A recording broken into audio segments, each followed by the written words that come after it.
यह कहानी मेरी खुद की है और यह कहानी एक सत्य घटना पर आधारित है। इस कहानी में मैं आप लोगों को जो कुछ मेरे साथ हुआ उस बारे में बताऊंगा। वह सब कुछ सोचकर आज भी मेरी रूह कांप जाती है। तो चलिए अब सीधा कहानी पर आते हैं। मैं और मेरा परिवार यूपी के एक छोटे से गांव में रहा करते थे। उस वक्त यूपी में कमाने का कोई भी इतना अच्छा साधन नहीं था, इसलिए मेरे परिवार ने यह फैसला किया कि अब हम दिल्ली जाकर रहेंगे। फिर हम दिल्ली आ गए। उस वक्त मेरी उम्र महज 12 साल थी और हम दिल्ली में एक किराए के मकान पर रहने लगे। कुछ दिन हमने किराए के मकान पर बिताए। जब हमें लगा कि दिल्ली में रहना ठीक है, हमें दिल्ली में रहना अच्छा लगा और काम भी अच्छा चलने लगा। उस वक्त फिर मेरे परिवार ने यह फैसला किया कि अब हम दिल्ली में अपना घर खरीद लेंगे। मेरे परिवार ने नए घर की तलाश शुरू कर दी। काफ़ी ढूंढने के बाद हमें कुछ मकान पसंद आए, लेकिन किसी मकान में पैसों की वजह से तो किसी में किसी और चीज़ की वजह से बात नहीं बन पा रही थी। फिर काफ़ी ढूंढने के बाद हमें दिल्ली के रोहिणी इलाके में एक फ्लैट मिला। फिर हम वहाँ उस फ्लैट में शिफ्ट हो गए। उस फ्लैट में 2 फ्लोर थे और ग्राउंड फ्लोर को लगाकर टोटल 3 फ्लोर थे। एक ग्राउंड फ्लोर, एक फर्स्ट और एक सेकंड। ग्राउंड फ्लोर पर एक परिवार रहा करता था और सेकंड फ्लोर पर एक हस्बैंड और वाइफ रहा करते थे। उनके बच्चे नहीं थे अभी तक और उस मकान में केवल फर्स्ट फ्लोर ही खाली था, जो मेरे परिवार ने खरीदने का फैसला किया और हम फिर उस फ्लैट में आकर रहने लगे। सभी लोग परिवार के खुश थे और सब कुछ अच्छा चलने लगा। मेरा भी एक नए स्कूल में एडमिशन हो गया। फिर स्कूल से घर और घर से स्कूल, और इसी के साथ साथ नए नए दोस्त बन गए जिनके साथ मेरा खेलना कूदना होने लगा। सब कुछ बेहद अच्छा चलने लगा। लेकिन हमारे ऊपर वाले फ्लोर पर जो परिवार रहता था, जिसमें हस्बैंड और वाइफ थे, उनका आए दिन किसी ना किसी बात को लेकर झगड़ा हुआ करता था और झगड़ा इतनी तेज होता था कि आवाज़ हमारे फ्लोर तक खूब अच्छे से सुनाई देती थी। यह सब उनका रोज का था। काफ़ी बार मेरे परिवार ने उन्हें समझाने की कोशिश भी की, लेकिन फिर मेरे परिवार ने इस मामले में ज़्यादा बोलने से इसलिए परहेज दिखाया क्योंकि यह उनका पारिवारिक मामला था और इसमें हमारा बोलना ठीक नहीं था। इसलिए बस ज़्यादा ना बोलते हुए मेरे परिवार ने 1 या 2 बार उन्हें समझाया, लेकिन फिर भी उनका यह सब रोज का था। उनमें से कोई भी समझने को तैयार नहीं था। उनकी लड़ाई क्यों और किस बात को लेकर थी, इस बारे में हमें कोई जानकारी नहीं थी। फिर अगले ही दिन उनकी वाइफ बहुत ज़ोर ज़ोर से फ़ोन पर चिल्ला रही थी, मानो वो फ़ोन पर किसी से बेहद लड़ रही हो। बहुत ही ज़्यादा झगड़ा कर रही थी। उनकी आवाज़ से साफ पता चल रहा था कि वह बहुत ही ज़्यादा किसी बात को लेकर परेशान है और बहुत ही ज़्यादा टेंशन में है। लेकिन हमें यह नहीं पता था कि वह किससे और क्यों लड़ रही है। लेकिन काफ़ी देर तक यह सब कुछ सुनने के बाद मेरी मम्मी ने ऊपर जाकर उनसे पूछा कि क्या सब ठीक है, क्या हुआ तुम्हें, इतनी ज़ोर ज़ोर से फ़ोन पर किससे लड़ रही हो। तो वह औरत बोलती है, कुछ नहीं, बस वही रोज का, अपने हस्बैंड से ही लड़ रही हूँ। उन्होंने मेरा जीना दुश्वार कर रखा है। आए दिन किसी न किसी बात को लेकर लड़ाई होती है। खैर आप परेशान मत होइए, यह तो हमारा रोज का है। फिर मेरी मम्मी उन्हें अच्छे से समझाकर वापस नीचे आ जाती है। लेकिन कुछ देर बाद फिर से फ़ोन पर लड़ने की आवाज़ आने लगती है और यह बात तकरीबन शाम के 7:30 बजे की थी। फिर कुछ देर बाद आवाज़ आने के बाद वह औरत एकदम से चुप हो जाती है। फिर हमें लगता है कि शायद उनके बीच का झगड़ा ख़त्म हो चुका है, क्योंकि अब उस औरत की आवाज़ बिल्कुल आनी बंद हो चुकी थी। फिर तकरीबन 2 घंटे बाद उसका हस्बैंड वापस घर लौटता है और जैसे ही वह ऊपर जाता है तो देखता है कि उसकी वाइफ ने अंदर से दरवाज़ा बंद किया हुआ है। वह काफ़ी देर तक दरवाज़ा बजाता है, उसे फ़ोन भी करता है, लेकिन उसकी वाइफ ना तो फ़ोन का जवाब देती और ना ही आकर दरवाज़ा खोलती। इन सब के बाद उसका हस्बैंड बहुत ज़्यादा घबरा जाता है। आस पड़ोस के लोगों को इकट्ठा करता है जिसमें हम मेरे परिवार के भी लोग थे और बाकी आसपास के लोग थे। फिर कुछ लोगों ने उन्हें कहा कि तुम्हें शायद पुलिस को बुलाना चाहिए। फिर उनकी बात सुनकर उसके पति ने पहले पुलिस को बुलाया। फिर जैसे ही पुलिस आकर गेट को खोलती है, लेकिन वह गेट नहीं खुलता। काफ़ी प्रयास के बाद भी जब वह दरवाज़ा नहीं खुला तो पुलिस उस दरवाजे को तोड़ देती है। जैसे ही पुलिस दरवाज़ा तोड़कर अंदर घुसती है तो अंदर देखते ही चीखें निकल जाती है सबकी, क्योंकि उसकी वाइफ ने सुसाइड कर लिया था। पंखे से लटककर उसने अपनी जान दे दी थी और उसने सुसाइड नोट में लिखा था, मैं अपने इंसाफ के लिए बहुत जल्द वापस आऊँगी, इंतज़ार करिएगा। इन सब के बाद में आस पड़ोस के लोगों ने पुलिस को बताया कि आए दिन इन दोनों के बीच में झगड़ा होता था। फिर हमारे घर भी पुलिस ने पूछताछ करी और फिर मेरी मम्मी ने बताया कि अभी कुछ देर पहले भी फ़ोन पर इन दोनों का बहुत ज़्यादा झगड़ा हो रहा था। जिसके बाद मैंने ऊपर जाकर इसको बहुत समझाया। पुलिस ने यह सब सुनकर उसके पति को गिरफ्तार कर लिया और उसे अपने साथ ले गई। कुछ दिन तक सब ठीक चल रहा था, लेकिन उसका हस्बैंड एक बहुत बड़ा बिजनेसमैन था। वह अपने पैसों के दम पर बेल लेकर वापस घर आ जाता है। जैसे ही वह घर आता है उसके 1-2 दिन तक सब ठीक रहता है, लेकिन 2 दिन बाद उसे कुछ एहसास होता है जैसे उसके पीछे कोई है। और जैसे ही वह पलट कर देखता है तो उसे कभी परछाई दिखती है तो कभी अपनी वाइफ दिखती है। कभी रात को उसके ऊपर आकर उसकी वाइफ बैठ जाती है और उसका गला जोर से दबाने लगती है। यह सब उसके साथ आए दिन होने लगा था। वह इन सब से बहुत ज़्यादा घबरा चुका था। वह धीरे धीरे पागल होने लगा। वह आदमी बहुत ज़्यादा शराब भी पीता था। एक दिन तकरीबन रात के 10 बजे उसकी बेहद ज़ोर से चिल्लाने की आवाज़ आती है। इसके बाद मेरे परिवार वाले ऊपर जाकर देखते हैं तो वह बहुत ज़्यादा घबराया हुआ था, बहुत ज़्यादा डरा हुआ था, जैसे उसने कोई डरावनी चीज़ देख ली हो। उससे पूछते हैं क्या हुआ, तो वह बताता है कि उसने अपनी पत्नी को देखा। वह मेरे पास बैठी थी, मुझे बोल रही थी कि मैं तुम्हें नहीं छोड़ूंगी।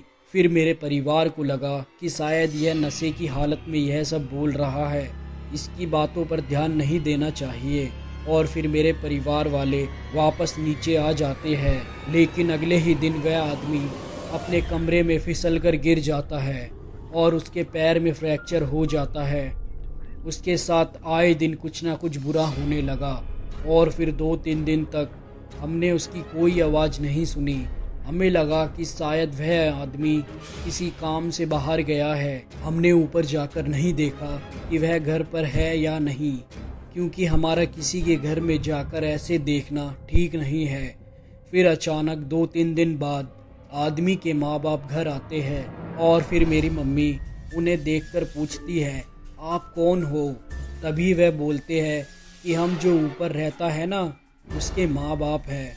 वह हमसे अलग रहता है, लेकिन 2 दिनों से वह ना तो कोई फ़ोन कर रहा है और ना ही हमारे फ़ोन का कोई जवाब दे रहा है। फिर मेरी मम्मी ने बोला कि हमने भी 2-3 दिनों से उसे नीचे आते जाते नहीं देखा। हमें लगा कि शायद वह किसी काम से बाहर हो। उनके माँ बाप ने बताया कि नहीं, हमने हर जगह पता कर लिया, लेकिन उनका कोई अता पता नहीं है। फिर उसके माँ बाप ऊपर जाते हैं। जाकर देखते हैं तो वह पाते हैं कि उनके बेटे के कमरे की कुंडी अंदर से लगी थी, बाहर से नहीं। ना कोई गेट पर ताला था। उन्हें यह तो कंफर्म हो गया था कि उनका बेटा अंदर ही है। अब उन्हें इस बात की टेंशन थी कि 2-3 दिनों से वह बाहर क्यों नहीं आया, उसके साथ कुछ गलत तो नहीं हुआ। उसके बाद फिर वह हमें बुलाते हैं। मेरा परिवार ऊपर जाता है। काफ़ी देर तक गेट बजाने के बाद कोई भी रिस्पॉन्स नहीं आता।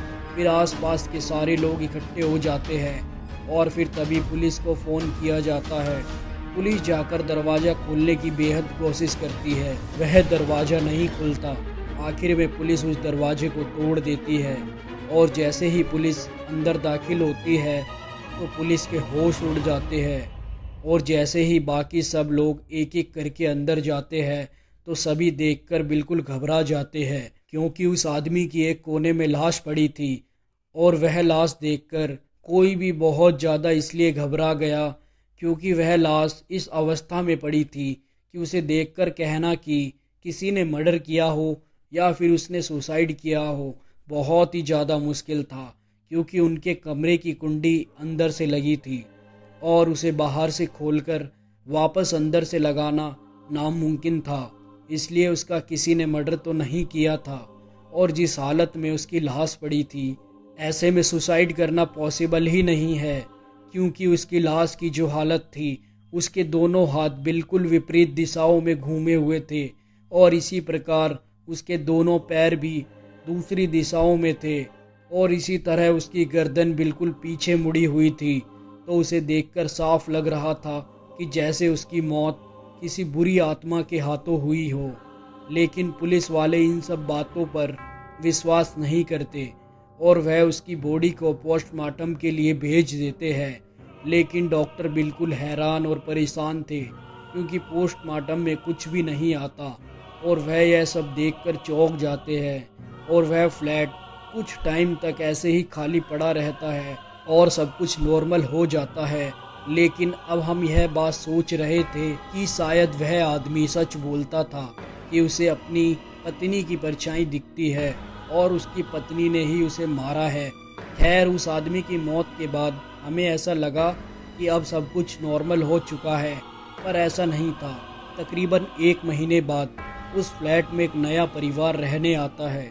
उस परिवार में एक हस्बैंड, वाइफ और उनके 3 बच्चे थे, 2 लड़कियां और 1 लड़का। लड़की की उम्र 5 साल और 7 साल थी, वहीं लड़के की उम्र तकरीबन 11 साल थी और वह वहां आकर बेहद खुश रहने लगे। लेकिन 3-4 दिन बाद ही उनके परिवार में अजीब अजीब घटनाएं शुरू होने लगी। कभी उनकी बेटी की तबीयत खराब हो जाती तो कभी उनके बेटे की और कभी उनकी वाइफ की। यह सब आए दिन होने लगा। उन्हें लगा यह कोई इत्तेफाक है, लेकिन ऐसा नहीं था। वह बुरी आत्मा का साया अब भी उनके कमरे में मौजूद था। उन बच्चों की माँ को कई बार ऐसा एहसास होता है कि शायद इस कमरे में और भी कोई मौजूद है। कभी उसे परछाई दिखती तो कभी कुछ कभी कुछ। एक दिन घबराकर वह नीचे मेरी मम्मी के पास जाती है और मेरी मम्मी को यह सब बताती है।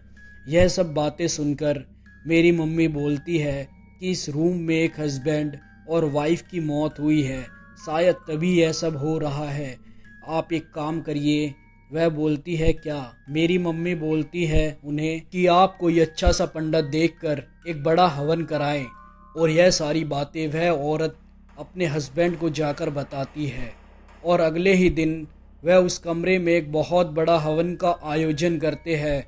हवन अच्छे से ख़त्म हो जाता है और कुछ दिन तक उनके साथ कुछ भी घटना नहीं घटती और सब कुछ नॉर्मल होने लगता है। उन्हें ऐसा लगता है, लेकिन हवन के कुछ दिन बाद फिर से यह सब चालू हो जाता है।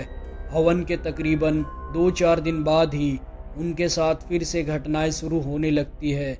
इसी बीच में उनकी बेटी का जन्मदिन आ जाता है और उनके गांव से रिश्तेदार, जिसमें हस्बैंड, वाइफ और उनकी एक छोटी 4 साल की बेटी थी, वह उनके घर आते हैं उनकी बेटी के जन्मदिन में और वह अपने साथ एक केक भी लाते हैं। जैसे ही शाम होती है तो उनकी बेटी के जन्मदिन पर वह खूब जश्न बनाते हैं और हमें भी अपने जश्न में शामिल होने के लिए बुलाते हैं। फिर मेरा परिवार भी उनके साथ उस जश्न में शामिल होकर बच्ची का जन्मदिन ज़ोरों शोरों से बनाता है। फिर हम जन्मदिन मनाकर वापस घर लौट आते हैं। उस बच्ची का जन्मदिन बेहद अच्छे से बना। फिर जैसे ही रात होती है तो सभी सोने लगते हैं और उनके रिश्तेदार भी वहीं रुक जाते हैं, क्योंकि रात ज़्यादा हो गई थी। फिर रात के करीब 1 बजे उनके घर आई उस औरत को ऐसा महसूस होता है जैसे उसके आसपास कोई है और फिर अचानक से उसे लगता है जैसे उसके ऊपर कोई आकर बैठ गया हो और उसका जोर जोर से गला दबा रहा हो। वह बहुत ज़्यादा नींद में घबरा जाती है और एकदम से पसीनों में लथपथ हो जाती है। वह चिल्लाने की कोशिश करती है, लेकिन उसकी आवाज़ गले से बाहर तक नहीं जाती। और फिर अचानक वह बुरी आत्मा उस औरत को बोलती है कि तुम केक लेके आए और मुझे पूछा तक नहीं। मेरा फेवरेट हुआ करता था केक, और आज तुम मेरे ही घर में केक खा रहे हो और मुझसे पूछा तक नहीं। मैं तुम्हें आज नहीं छोड़ने वाली। इतने में उस औरत की आंखें खुल जाती है और वह बहुत ज़्यादा घबराई हुई होती है। तभी वो अपने घर में सभी को जगा देती है और उनको सब बातें बताती है, लेकिन वह अपने उस रिश्तेदार को इस बारे में कुछ नहीं बताती कि इस घर में एक औरत ने फांसी लगाई थी और फिर उसी के आदमी को बुरी आत्मा ने बेरहमी से मारा था, क्योंकि वह नहीं चाहती थी कि उनके घर आए मेहमान इस बात को लेकर घबरा जाए। और फिर वह बोलती है कि दीदी, शायद तुमने कोई बुरा सपना देखा होगा, सो जाओ। और फिर वह सारे सो जाते हैं, लेकिन सुबह के तकरीबन 4 बजे उनके घर आई उस लड़की की तबीयत अचानक से बेहद ख़राब होने लगती है और उसके गले पर लाल निशान दिखाई देते हैं, जैसे किसी ने उसका गला दबाया हो। और फिर वह बहुत तेज रोने लगती है। और फिर सुबह 4 बजे ही उस लड़की को वह सारे हॉस्पिटल लेकर भागते हैं, लेकिन जैसे ही वह हॉस्पिटल ले जा रहे होते हैं, तभी रास्ते में ही वह लड़की दम तोड़ देती है। लेकिन पुलिस वाले उसकी बॉडी को पोस्टमार्टम के लिए भेज देते हैं। डॉक्टर देखते ही कहते हैं इसको किसी ने गला दबाकर मारा है। लेकिन जैसे ही सारी जांच होती है तो घर वालों के और उस बिल्डिंग में रहने वाले बाकी सभी लोगों के फिंगरप्रिंट लिए जाते हैं, लेकिन किसी के भी फिंगरप्रिंट उससे मैच नहीं होते। तो घर के सभी लोग घबरा जाते हैं कि ऐसा कैसे हो सकता है, हम तो घर के अंदर से कुंडी लगाकर सो रहे थे, तो बाहर से तो कोई अंदर नहीं आ सकता और घर के फिंगरप्रिंट मैच नहीं हो रहे, तो उस लड़की को किसने मारा। और फिर उस बच्ची के माँ बाप अपने घर वापस लौट जाते हैं, बेचारे हताश और परेशान अपने घर चले जाते हैं। और फिर 2-4 दिन तक उस फ्लैट में कोई भी अनहोनी नहीं घटती। लेकिन 2-4 दिन बाद मैं अपने कमरे के बाहर रात के करीब 12 बजे खेल रहा था, तभी मुझे एक आवाज़ आती है जैसे कि किसी ने मेरा नाम पुकारा हो। और मैं जाकर देखता हूँ तो वहाँ कोई नहीं था, लेकिन जैसे ही मैं पीछे पलटता हूँ तो एक परछाई दिखाई देती है। एक सफ़ेद साड़ी में एक औरत दिखती है जिसके चेहरे पर बाल थे, तो उसका चेहरा देख पाना मुश्किल था। उसकी सिर्फ सफ़ेद साड़ी दिखाई दे रही थी। अचानक वो मुझे कहती है, मुझे मुक्ति चाहिए, मुझे मुक्ति चाहिए।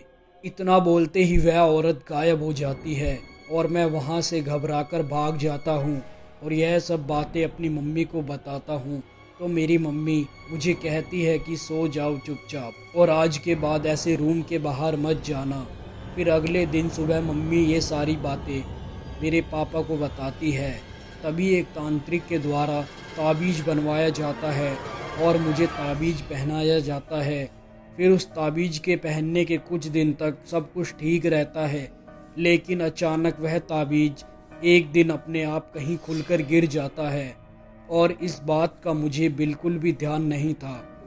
और उसी रात जैसे ही करीब 11:30 बजे मैं टॉयलेट के लिए जाता हूँ, तो जैसे ही मैं वॉशरूम का दरवाज़ा खोलता हूँ तो मेरे होश उड़ जाते हैं, क्योंकि वॉशरूम के अंदर मुझे हवा में एक बिस्तर लगा हुआ दिखता है और उस बिस्तर पर एक सफ़ेद साड़ी में औरत लेटी होती है। तभी वह मुझे कहती है कि आ गया तू, मैं तेरा ही इंतज़ार कर रही थी। और यह सब देखकर ही मैं बेहोश हो जाता हूँ और वहीं गिर जाता हूँ। जैसे ही मैं गिरता हूँ तो मेरे गिरने की आवाज़ से मेरे घर में सभी लोग उठ जाते हैं और फिर वह बाहर आकर देखते हैं कि मैं बेहोशी की हालत में पड़ा हूँ और मेरे गले में ताबीज़ भी नहीं है। तभी वह मुझे उठाकर अंदर ले जाते हैं और फिर मैं जैसे ही होश में आता हूँ तो फिर मेरी मम्मी मुझे सुला देती है। फिर अगले दिन मम्मी पापा से कहती है कि इस फ्लैट को हमें जल्द से जल्द बेचना होगा। फिर मेरे पापा कहते हैं कि हाँ, मैंने बात की हुई है और बहुत जल्द ये बिक भी जाएगा। लेकिन तभी अचानक फिर हमारे ऊपर फ्लैट में रह रहे परिवार के साथ फिर से बुरा होने लगता है। अचानक उस औरत को फिर से एक परछाई दिखाई देती है और वह अपने पति को बताती है तो उसका पति भी कहता है कि हम जल्द से जल्द इस फ्लैट को बेच देंगे। लेकिन ऐसे फ्लैट को बेचना इतना आसान नहीं है, क्योंकि ये सब बातें छुपती नहीं हैं, हर जगह फैल जाती है। लेकिन उनके फ्लैट को बेचने से पहले ही उनके साथ एक बहुत बड़ी दुर्घटना घटती है। अगले दिन जैसे ही वह सारे दोपहर में सो रहे होते हैं, दोपहर के करीबन 3 बज रहे होते हैं और उनकी 5 साल की लड़की अचानक अपनी बालकनी में आती है। और उनकी बालकनी की दीवार काफ़ी ऊंची थी। उस दीवार पर एक 5 साल की लड़की का चढ़ पाना नामुमकिन था। लेकिन अचानक ही वह 5 साल की लड़की बालकनी की दीवार पर चढ़कर नीचे कूद जाती है और गिरते ही उसकी मौत हो जाती है। ऐसा लग रहा था जैसे उनके परिवार में तो सब खत्म हो गया हो। फिर उसके बाद हमने काफ़ी पंडितों को बुलाकर हवन पूजा पाठ सब कराया, लेकिन उस आत्मा का वास उसके बाद भी वहाँ था। इसी कारण वह फ्लैट कभी भी नहीं बिका और आज भी वह फ्लैट खाली पड़ा है, क्योंकि उस परिवार ने और हमने उस फ्लैट को खाली करने का फैसला किया था। और फिर हम और वह परिवार दोनों वहाँ से अलग अलग जगह आकर बस चुके थे। वह फ्लैट आज भी खाली है। दोस्तों, अगर आपको यह कहानी पसंद आई हो तो वीडियो को लाइक करना और चैनल को सब्सक्राइब करना और कमेंट करना मत भूलना। और हाँ दोस्तों, अगर आप लोगों के पास भी इस प्रकार की कहानियाँ हों या आपने कभी सुनी हो, तो आप अपनी कहानी हमें ईमेल के ज़रिए भेज सकते हैं, ताकि हम आपकी कहानी YouTube पर बाकी लोगों तक पहुंचा सकें। तो चलिए मिलते हैं बहुत जल्द एक नई कहानी के साथ। धन्यवाद।